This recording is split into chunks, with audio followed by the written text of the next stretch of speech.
Hi. Hi. Where are we? In our fall? In our fall? Yes. Who are we coming to see in the play? Joe. Right. He's the narrator, right? Anthony?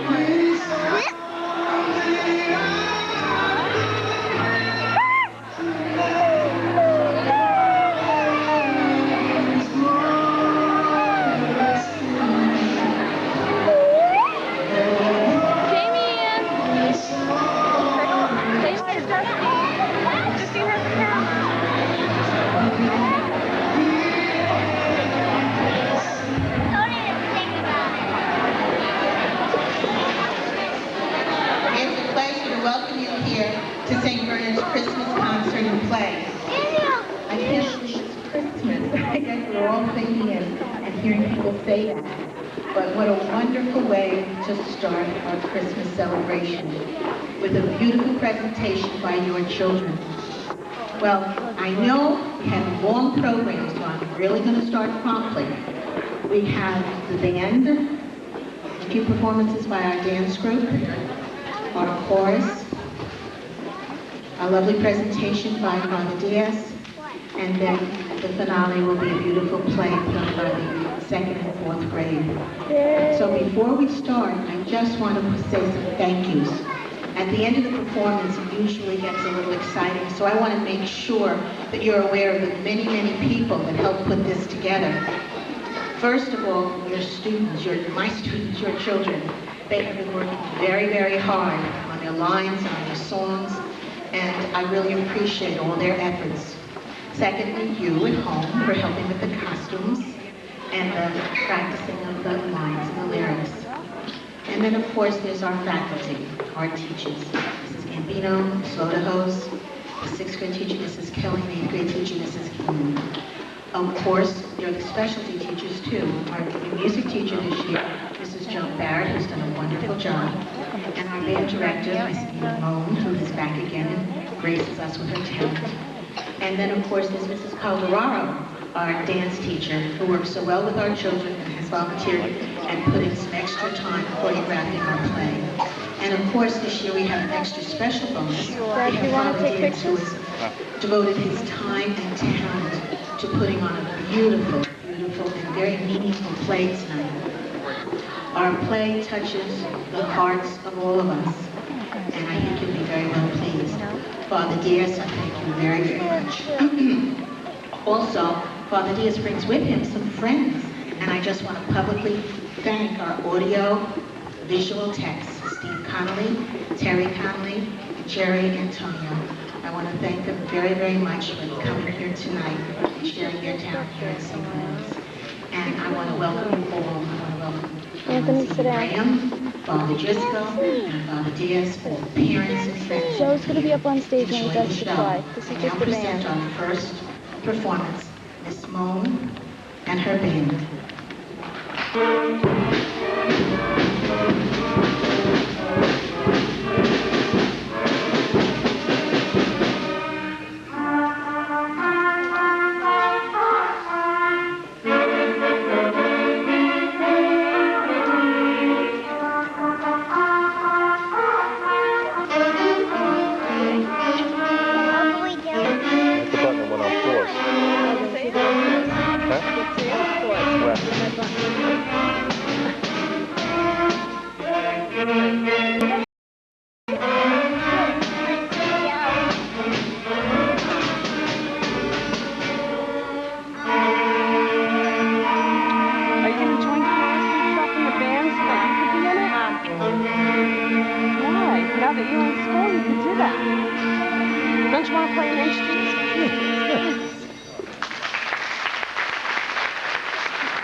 About friendship and rocking around the Christmas tree, which, in a burst of creative artistry, they choreographed themselves.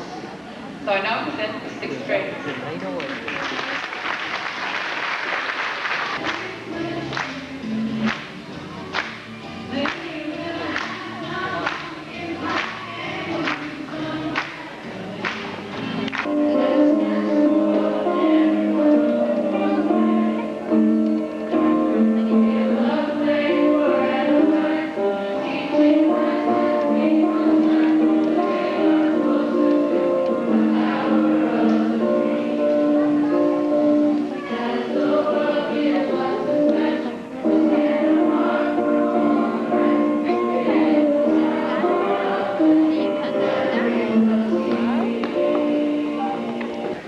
Father Diaz presents Holiday in Bethlehem, with starring the second and fourth grade.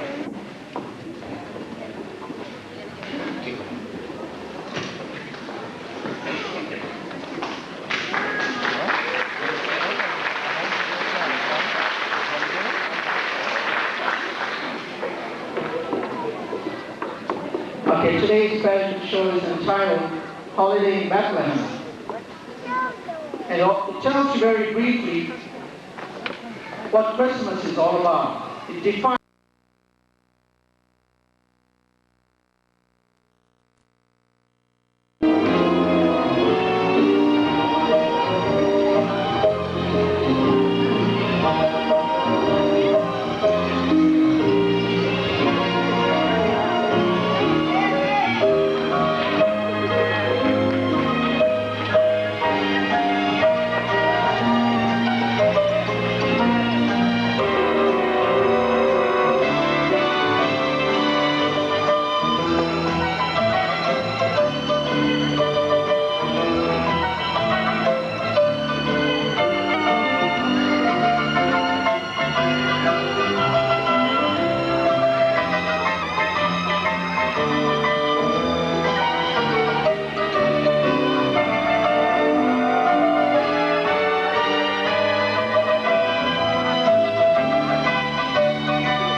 Do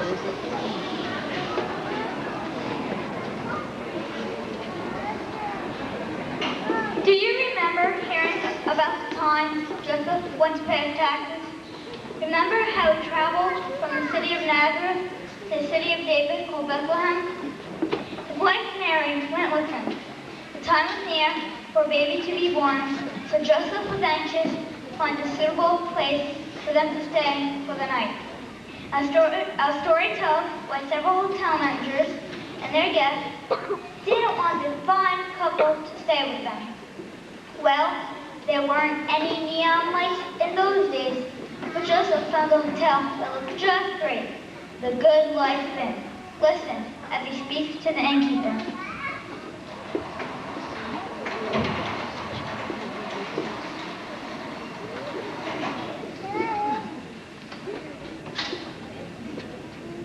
Is anybody waiting? Does anybody care? Is anybody watching? Is anybody there?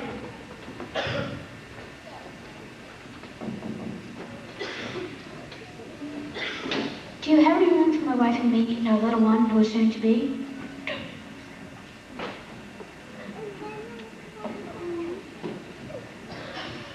Not a single room, my good man, but come sit yourself down. We're having a fabulous party, free food and drinks all around. Really, thank you. What dress we need? I shouldn't have been tired with the documents on you. Aw, come to our party and have a ball. Does no vacancy sign make you sad? You'll find room in another inn. Relax, then you won't feel so bad.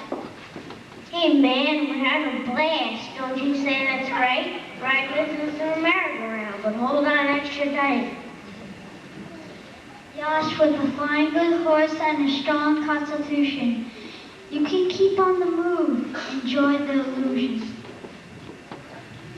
Sure, keep on spinning around and around. Dizzy, don't let that get you down. The sun's always shining on the last wing. Come on in, join our fun. Why you look like you lost your last friend? Say, listen, man, it can be fun. This party goes on without end.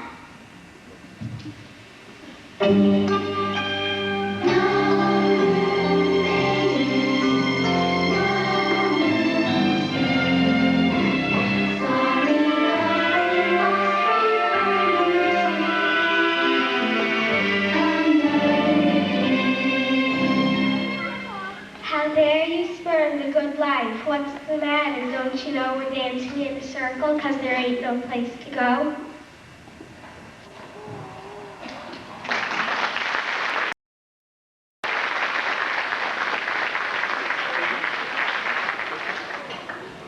Joseph is disappointed, but he comforts Mary and they move on to the next place, a motel called the Too Busy Inn.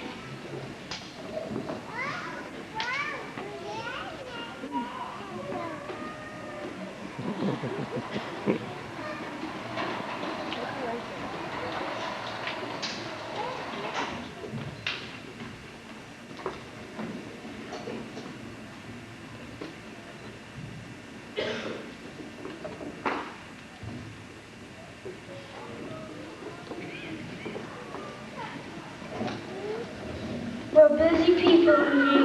We don't have all day to play. State your business quickly and then be on your way. Do you have any room for my wife and me and our little one who is soon to be? No, no room. We're certainly too busy to waste our time talking. A good time talking makes us dizzy. I don't even have time to go to the temple and pray. Have to worship when I find the time, the only possible way. Right, my husband and I worship between acts at the Colosseum or at the camel races. We find temple weary. Tell him to be on his way. He's keeping you away from your guests. Don't see how you can stand it. These travelers pass.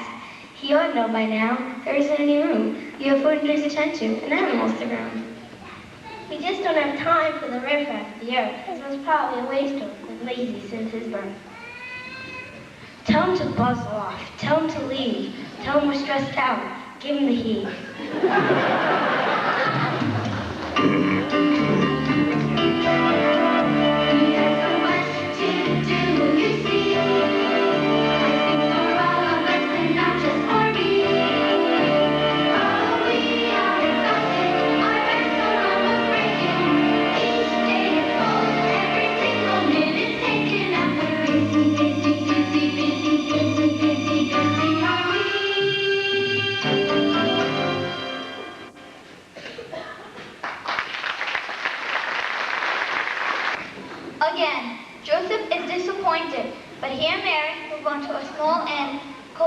just in.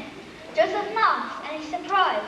The manager opens the door only a crack and holds the candle to see them better. The poor man seems afraid.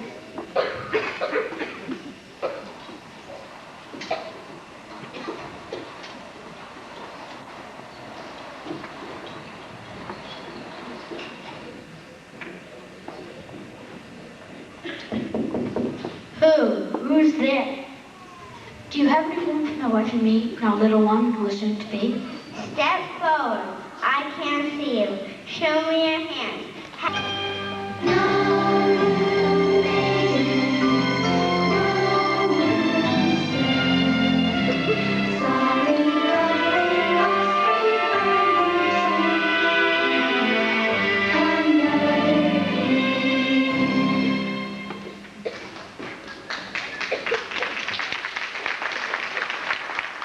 The doors we have to lock.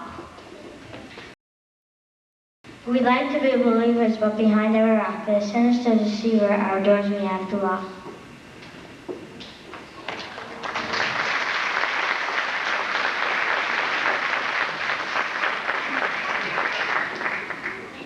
The disappointed couple turned sadly away. Joseph and Mary move on to another inn at hotel down the block, Procrastination Inn, where an impatient manager opens the door.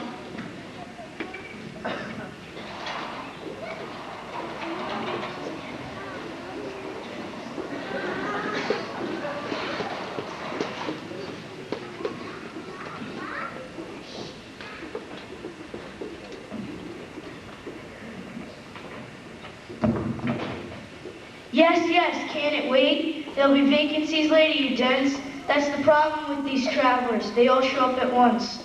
Do you have any room for my wife and me and our little one who is soon to be? Maybe later, not right now. We're overcrowded tonight. I really can't be bothered by every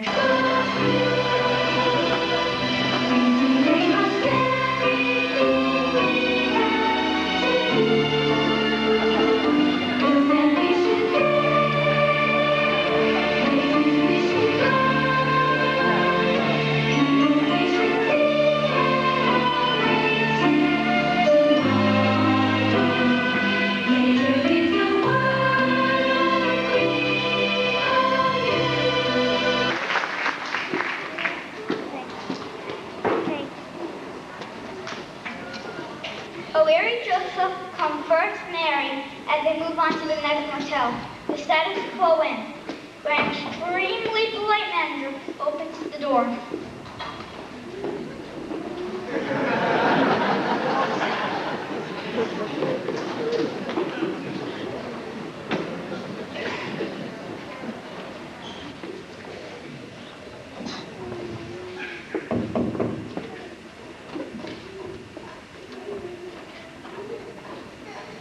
Good evening, sir.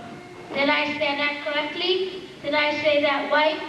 Politeness is important. Are my clothes all right? Do you have any room for my wife and me and our little one who is soon to be? Why, my brother, what do you think? Would these people qualify? If not, give a wink. Is that a mule or a donkey tied to that tamarack tree? Doesn't look like a camel, nor a Rolls-Royce chariot to me. Good heavens, no. Don't let them in. They're donkeys slow and fat. Well, forget our status. Let's not upset the quo. It isn't what you really are. It's what one thinks you are, you know?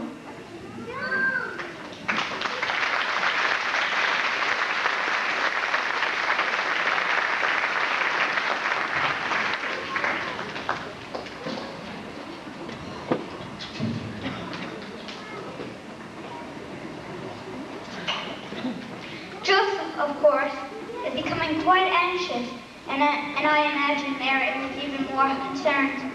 So in that worried state, they find another place, the Careless Inn.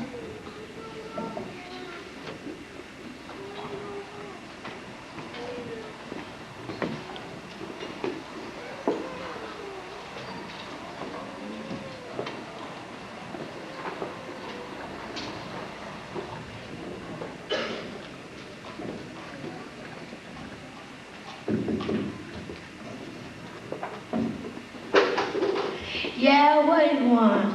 Do you have any room for my wife and me and our little one who is soon to be?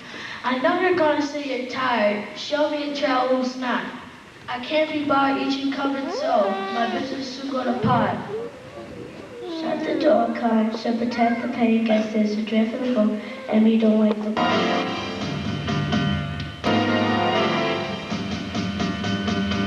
Nothing really matters, no need to, no matter what may happen, I could care less.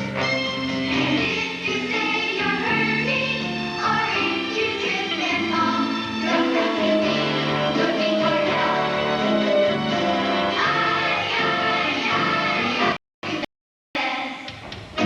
I could care Less.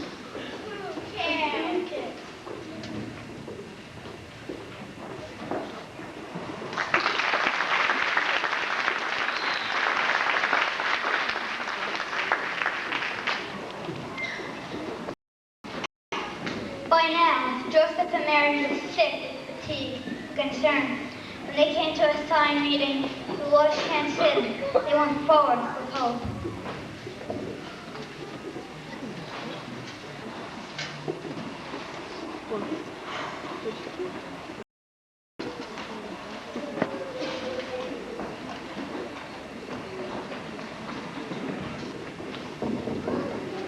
Yeah, what is it?